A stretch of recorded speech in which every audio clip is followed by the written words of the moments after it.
3 bulan. Ada lagi buah. Hari ni nak ketik hari ni. Hari ni ada 3 durian. 1, 2.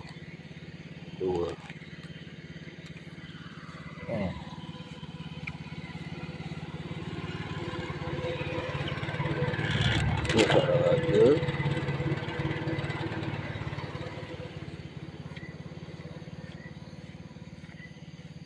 Tu ada bawah.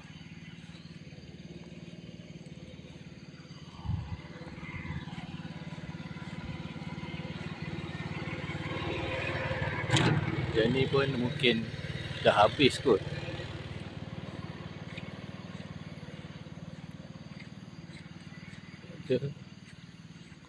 Tu ada. Ada 2 biji, 3 biji. Kat luar tak ada. Ni ada 3 biji. 1, 4. 1, 2. Ni 2 biji. Kita ambil sekarang. Okey. So hari ni dekat pokok ni ada dalam 6, 7. Kita tengok penuh tapar tak hari ni. Okey, kita ambil yang sana.